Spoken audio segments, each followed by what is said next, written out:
जिनेंद्र भक्त सेठ की कथा। गोड़ देश के अंतर्गत ताम्रलिप्ता नाम की नगरी है। उसमें एक सेठ रहते थे। उनका नाम था जिनेंद्र भक्त। जैसा नाम है वैसे ही वे जिन भगवान के भक्त हैं भी। जिनेंद्र भक्त सच्चे समदर्शी थे और अपने श्रावक धर्म का बराबर सदा पालन भी करते थे। उन्होंने विशाल जिन मंदिर बनवाए, बहुत से जीर्ण मंदिरों का उद्धार किया, जिन प्रतिमाएं बनवाकर उनकी प्रतिष्ठा करवाई और चारों संघों को खूब दान दिया। उनका खूब सत्कार किया। उसका 7 मंजिला महल था। वहां सबसे ऊपर के भाग में उसने एक अद्भुत चैत्यालय बनवाया था। उसमें बहुमूल्य रत्न से बनाई हुई भगवान पार्श्वनाथ की मनोहर प्रतिमा थी। उसके ऊपर रत्न जड़ित 3 छत्र थे। उनमें एक नीलम रत्न बहुत ही कीमती था, जो अंधेरे में भी जगमगाता था। उस समय नेमिनाथ भगवान के जन्म से पवित्र और दयालु पुरुषों से परिपूर्ण सौराष्ट्र देश के अंतर्गत एक पाटलिपुत्र नाम का शहर था, जिस समय की यह कथा है।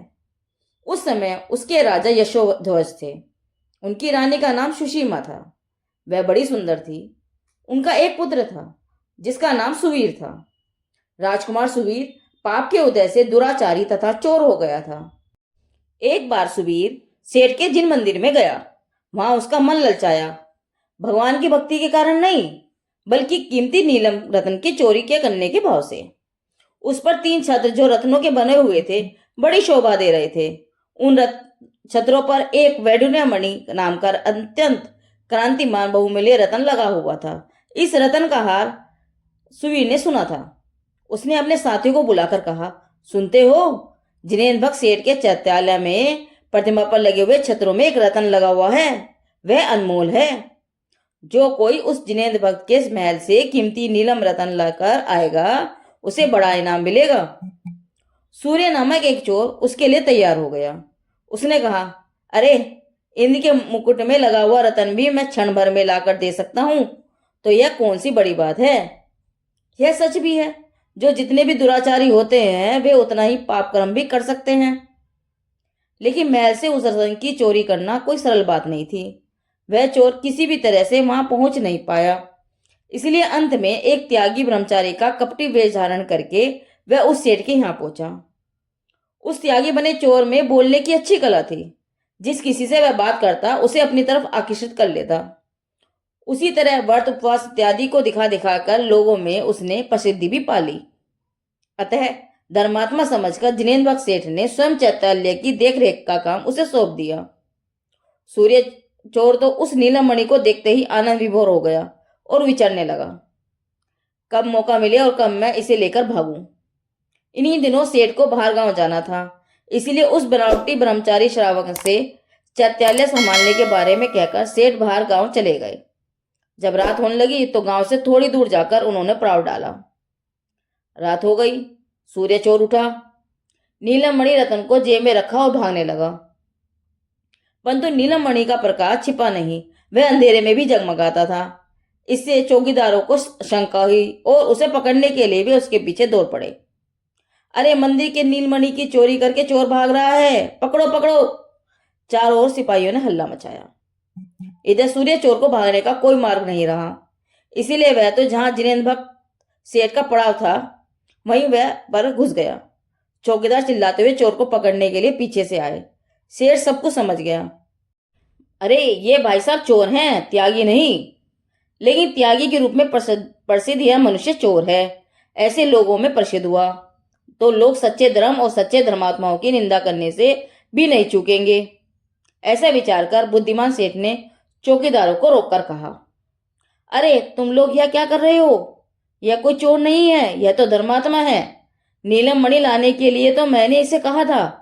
तुम गलती से इसे चोर समझकर हैरान कर रहे हो। सेठ की बात सुनकर सब लोग चुपचाप वापस चले गए। इस तरह एक मूर्ख मनुष्य की भूल के कारण होने वाली धर्म की बदनामी बच गई। इसे ही उपगहन अंग कहते हैं।